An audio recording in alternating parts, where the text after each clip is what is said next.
Anyway po, Congresswoman, malaki ang sabihin nating pressure din sa parte ng House dahil may nauna na kayo na desisyonan, yung impeachment laban sa Pangulo, while those were sufficient in form pero insufficient in substance. Dadaan pa sa plenary. Pero ano po ba tsansa na yun ay mare-reverse pa? Well, Katunying, ayoko namang i-preempt, no, kung anong mangyayari sa plenary. But, of course, nakita natin yung boto sa Justice Committee. It's almost super majority. Yung bumoto to declare the 2 impeachment complaints insufficient in substance, no? So, at least we can use this as a parameter kung anong pwedeng mangyari sa plenary. But nonetheless, I do not want to preempt, no? We cannot really tell about the possible individual judgments of the non-members. Yung members kasi ng Justice Committee were only 39. The ex-officio is 15. And I think we are more than 315 for the total members of the House. It's hard to tell really kung anong magiging judgment ng mga non-members ng Justice Committee and as far as our committee report is concerned. Kailan po ito, ma'am, isasalang sa plenary? I'm not sure, but today at 10 o'clock we'll be having the continuation ng hearing ng Justice Committee. Isusulat na namin yung committee report and we will be preparing also our resolution. And we will be voting on the committee report and on the resolution doon sa Justice Committee. No?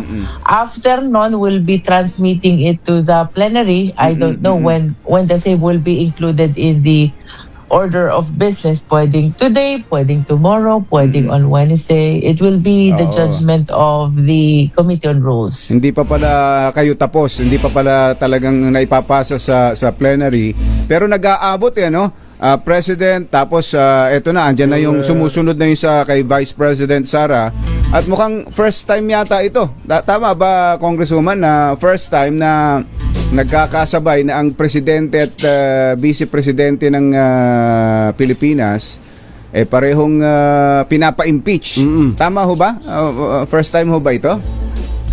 I believe so, Jerry. No, sabi ko nga, unprecedented to. Historical. Sapagkat for the very first time, no, sabay na mayroong impeachment process laban sa Pangulo ng ating bansa and at the same time, laban sa pangalawang Pangulo ng ating bansa. Ngayon pa lang, bagamat hindi pa umaabot at hindi pa ninyo na-deliberate sa Justice Committee, nagsalita na kaagad si VP Sara na walang basihan at walang kalakip na ebidensya yung reklamo sa kanya. Ito ho ba'y talagang sa rules na pinaiiral nyo ngayon, kailangan ho ba talaga nakalakip na talaga lahat ng mga ebidensyang dun sa information dun sa impeachment complaint? You will remember yung decision ng Supreme Court. Yan yung isa sa mga pronouncements na dapat ang evidence naka-attach na sa impeachment complaint, no? So, as far as I am concerned, as Justice Chairperson, I am inclined to believe na dapat i-observe na namin yan because those decisions are very specific when it comes to impeachment process. Requirement na. Requirement na yan yung kaibahan nung dati. Oo. Pero hindi ho ba kailangan gumawa ng bukod o mas malinaw na rules on impeachment ang House adopting the Supreme Court resolution para mas malinaw, Congresswoman? Tama ka doon ka, Jerry, no? Para sa mas malinaw na direksyon ng House of Representatives, dapat pag-aralan at tingnan yung pangangailangan upang i-update ang rules on impeachment ng House of Representatives. But however, until now, wala pang official position ang Committee on Rules. Although I understand, pinag-uusapan nila ito. And the proper committee to address that, pagdating sa rules, is not the Justice Committee, but the Committee on Rules, no? Kaya ang sabi ko, ako as Justice Chair, I am really inclined to observe already yung lahat ng naging pronouncement ng Supreme Court because I want to exercise the necessary caution after what happened to our first impeachment complaint, no? Again, this is our duty to the Filipino people. And considering na may resolution ng Supreme Court, meron pang naonang decision, we cannot claim na hindi namin to alam. And we have to acknowledge that the final arbiter pagdating sa implementation at interpretation of the laws whenever there are controversies, no? Supreme The Court final arbiter is the Honorable Supreme Court, regardless of the opinions of all the legal luminaries. Oo nga eh. Ang tatayo pa rin Oo. as part of the Philippine law and jurisprudence will always be the decision of the Supreme Court. Totoo po yan. Medyo peculiar lang yung sitwasyon pala ng Committee on Rules, ano? Sapagkat ang chairman ng Committee on Rules ng House, anak ng Pangulo. Yung majority leader who had pronounced earlier na hindi siya makikisali dito po sa impeachment na ito. Yung po bang hindi niya pagsali sa impeachment, was he only referring to the impeachment complaint against his father o pati dito kay VP Sara? So far, yung pagka-recuse niya to participate in all deliberation of the rules and even in the deliberation of the Justice Committee pertains to the impeachment against the president, no? That's what I remember, no? We do not want to preempt what will be the decision of our majority leader pagdating naman sa impeachment against the vice president. Ano po yung status ba ng impeachment complaint laban kay VP Sara? Na-refer na po ba ito sa committee ninyo? Not yet, Katonying, no? Based on report, nakita ko lang over the weekend or last Friday, transmitted already by the Office of the Secretary General yung dalawang impeachment complaint against the Vice President to the Office of the Speaker. After that, wala pa akong ibang nakita. I will check when I go back to the House of Representatives today. So hindi ninyo alam kung totoo itong sinasabi ni VP Sara na yung mga information o yung complaint sa kanya ay hindi kasama, walang kalakip na ebidensya. I have not seen, Jerry, the only occasion na makikita namin ito ay kapag na-refer na sa Justice Committee, no? So let us remind the Filipino people from Speaker, we have 10 days going to the plenary, and then from plenary, that's session days. From plenary, we have 3 days going to the Justice Committee. And rest assured, sa atin pong beloved countrymen, kung paano po natin mabilis na dininig, pinag-aralan, nirepaso ang impeachment complaint laban sa Pangulo, we will be observing the same parameter, the same deliberation pagdating po sa impeachment complaints laban sa ating pangalawang Pangulo. So hindi niyo pa pwedeng sabihin if we are referring to the same complaint na i-file a year ago, tapos yung i-file ngayon mukhang wala rin naman halos pagkakaiba, pwede niyo ba sabihin na yung impeachment complaint versus VP Sara is sufficient in form and in substance? It's hard to say, Katonying, until we have seen the physical copy of the impeachment complaint with its attachments, of course. So, ang kumpatsero, bago naman limutan, ito kung lang hypothetical, assuming na sufficient in form and in substance, kailangan ba o ipapatawag niyo ba si VP Sara sa Committee on Justice to defend herself? Alright, Katonying, for clarity, no? Assuming, hypothetically, sufficient in form and substance, that is step 1 and step 2. Our step 3, we will be issuing a notice to the impeachable official to file an answer. That is within the period of 10 10 days, no? 10 calendar days. From the answer, pwede pang mag-file si complainant ng reply within a period of 3 days.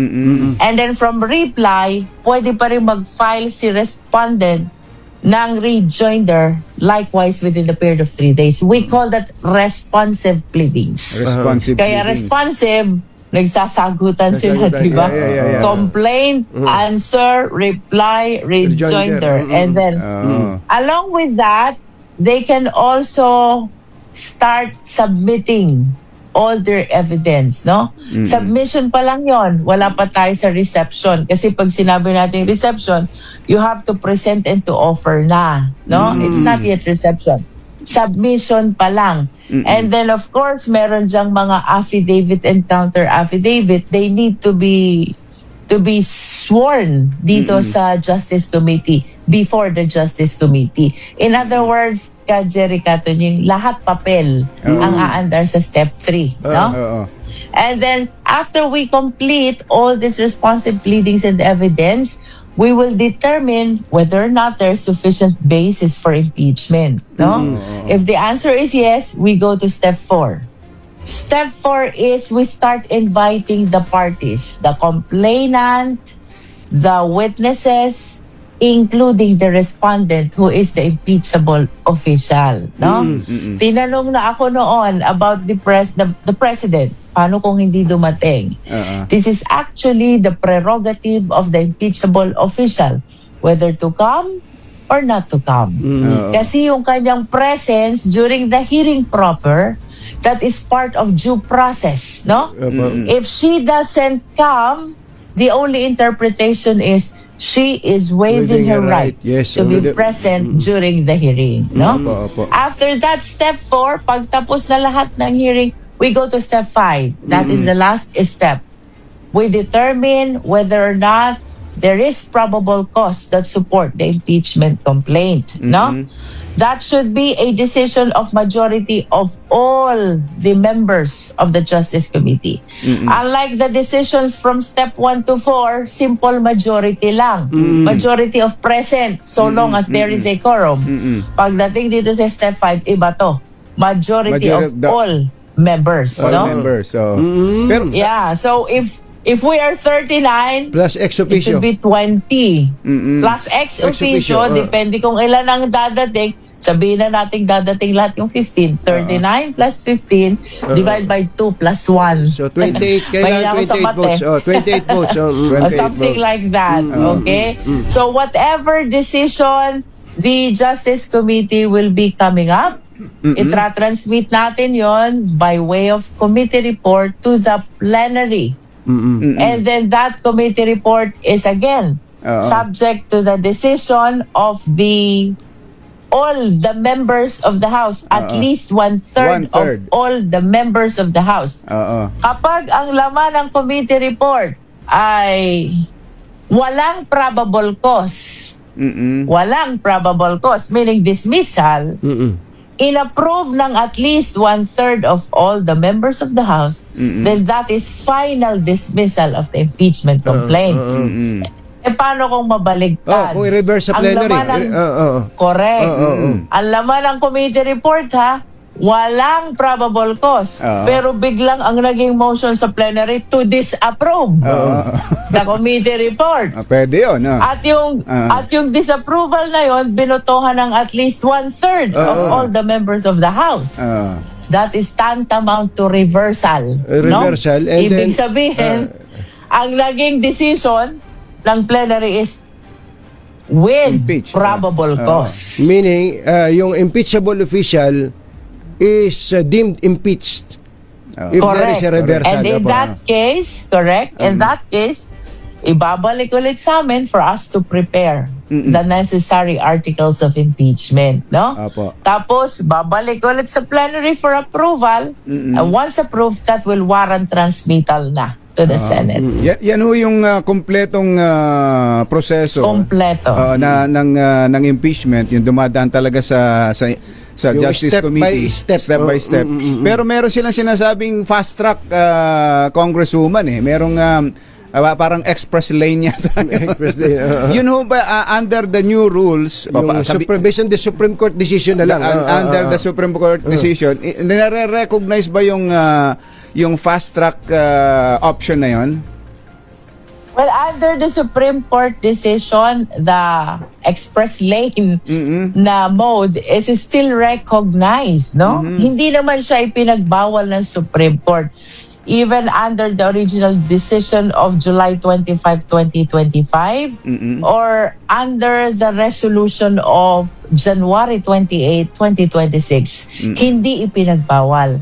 As a matter of fact, binigyan pa tayo ng dalawang options. However, may mga requirements, no? And those requirements do not exist in our prior practice. Ano yung requirements, no? Ang requirements, number 1, dapat naka-attach yung evidence. Ayan. The evidence should be sufficient to support the impeachment complaint. Number 2, during the approval in the plenary, dapat yung physical copy of both the impeachment complaint and the evidence should be given to the individual members of the House of Representatives, no? Meron ding binanggit sa decision that the members of the House should be given ample time to evaluate a study for them to be able to come up with their judgment, no? And number 4, may binanggit din that notice should be given to the respondent. And she should be given time to file her answer, no? Itong 4 na ito, at least, do not appear in our prior rules. Lumabas lang ito dun sa decision of July 25, 2025. Again, ang tenor ng Supreme Court as part of due process. Although if you will be asking, nandun ba yan sa Constitution? Nandun ba yan sa rules? Wala. They do not exist, no? But by interpretation of the Supreme Court of the Due Process Clause, this should be observed as well, no? So ano naman yung 2 options? Sabi ni Supreme Court, ng Honorable Supreme Court, pwedeng diretso pa rin sa Senate upon at least 1/3 vote. However, i-observe yung lahat ng due process requirements na yon. May evidence, nabigyan ng ample time to study, binigyan ng notice ang respondent, pinasagot. Pag na-comply mo yon, pwedeng diretso ka na sa Senate. No? So wala na, hindi na po pala pwedeng mangyari yung katulad nung ginawa ng noon ay Speaker Manny Villar na habang pagkatapos ng prayer ay pumukpok na at sinabi na meron ng impeachment articles laban kay dating Presidente Joseph Estrada. Hindi na pwede yun? That cannot happen anymore because of the decision of the Supreme Court, no? Kasi doon sa decision ng Supreme Court, again, this is July 25, 2025, nagkaroon na ng requirements. Even the second mode, yung sinasabi natin, na express lane, supported by at least 1/3 of all the members of the House. As a matter of fact, the way I see it, lahat ng natapos na impeachment at nakarating sa Senate in the past is via 1/3 mode. Yes, no? That's And right. during that time, wala pa itong requirements ng evidence, wala pa itong notice and answer ng respondent. Oo, it happened only during the impeachment complaint against the Vice President. Nabago talaga, no? Halos talaga parang overhaul ng rules so ito. yung palang express lane matraffic, matraffic pa din. Hindi na siya express lane. Hindi na express eh. Teka ho muna, ma'am, Congresswoman, malinaw na ba yung calendar dates, yung session days? Calendar days o ano na ba? Nagkasundo na ba ang House? Jerry. Apa. Yeah. Bago ko puntahan yung calendar days, tapusin natin yung tungkol sa 1/3, ha? Sige. Dalawa yung options natin about filing via 1/3. Pwedeng upon compliance, diretsong Senate. Pwede rin, sabi ng Supreme Court, they are suggestive. Idaan nyo sa Justice Committee to make sure na ma-comply yung requirement ng evidence, requirement ng handling of physical copy, and in recognition of the prerogative of the Justice Committee, should there be need to consolidate 2 or more impeachment complaints, no? So I just want to make clear, hindi po ipinagbawal ng Supreme Court. Hindi ba? Tuloy Bagaman pa rin. nagdagdag ng requirements, and as a matter of fact, dalawang options na iniiwan sa atin. Pwedeng diretsyon Senate, pwedeng dumaan ng Justice Committee. Although, I wish to share my opinion on this, no? I think mas feasible yung dumaan sa Justice Committee. Why? Kung hindi mo siya idadaan sa Justice Committee, who will issue the notice? That's right. Who will receive the answer? Who will take care of the assessment of the evidence, whether it is sufficient? And who will ensure that the physical copies were distributed to the individual members? I don't know. If yun na not nga, the Justice Committee, kung hindi mo idadaan sa Justice Committee, is the Committee on Rules allowed to do that? If not the Committee on Rules, gumulo can the eh. plenary in its entirety do these formalities? Parang ang hirap, di ba? Mahirap po. Saka kung po, maganda rin yun para you also adhere to the new rules ng DOJ, parang DOJ na there should be a reasonable certainty of conviction. hindi lang probable cause. Para dadaan na talaga siya. Parang piskalya na talaga yung yung Justice Hindi, Committee. alam niyo, para tayo Alam niyo, nakalibre ng magandang- lecture dito, ha. Oo. Nakalibre tayo ng lecture sa about impeachment, ha. Huwag niyo kami sisingilin. Katunying, magandang idagdag yan, ano? Tama na i-compare yung ating proseso sa House sa proceedings before the Department of Justice. No? That is perfect analogy.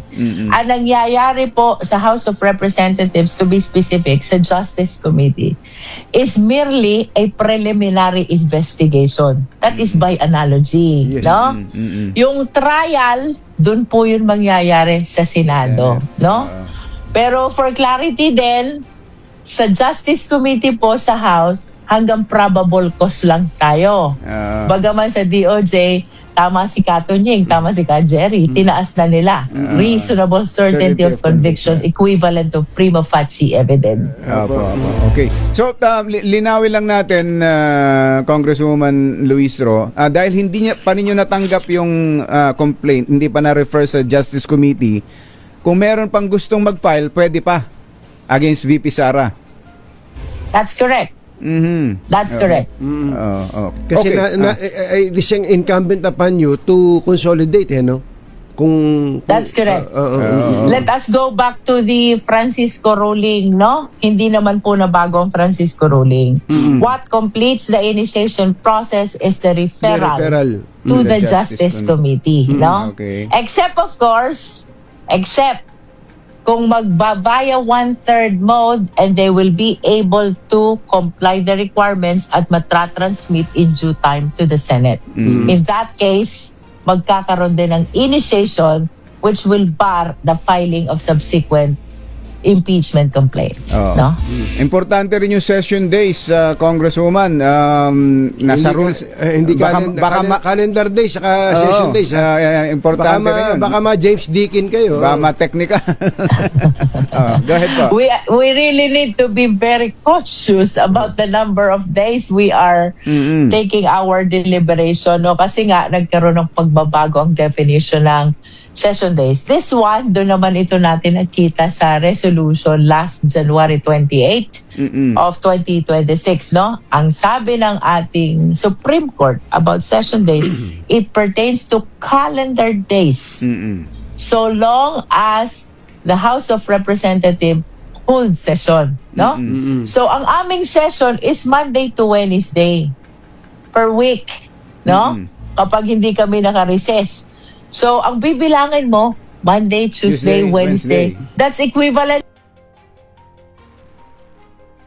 definition. Although in the past, and since time immemorial, ang sabi ng mga senior ko, sa pool ay ang definition ng kanilang session day for purposes of legislation is not necessarily one day. Because the first day could be just a suspension, and the second day can be a continuation. The third day can be a continuation as well. So from Monday to Wednesday, it is possible that this is one session day only. Yun na nga. Yan yung dati. No? Oo. Yeah. Opo. So I discussed this with SDML Lawrence Defensor. What are we gonna do? Ayan. Kasi sa Uy, Justice may pusa. Committee, May pusa. may pusa po sa likod niyo. Sabi siguro, magpakain na kayo. Gugutom na ho yata. that's my daughter's pet, and her name is Berry.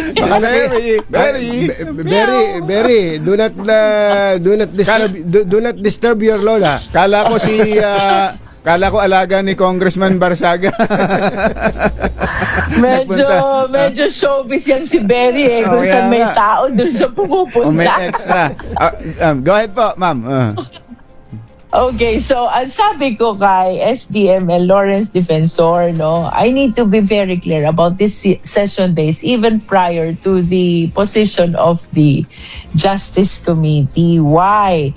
Kasi ito yung time nung kay President pa, ha? Sabi ko, kasi we're bound to finish within 60 session days, no? So kung makakatapos itong impeachment process ni Presidente until step 5, which is the determination of probable cause, we need to be able to submit to the plenary within a period of 60 session days. Ibig sabihin ko, affected din kami nung definition Kaya ng nga, session days, no? Mm. So, sa aming palitan ng paliwanag, I ended up saying, at least for purposes of impeachment, let me express that I am inclined to observe na the new definition of session day. Kasi ayoko din na maging accountable, na ma-question ako by way of petition to the Supreme Court because I will be going beyond the 60 session days, no? If ever.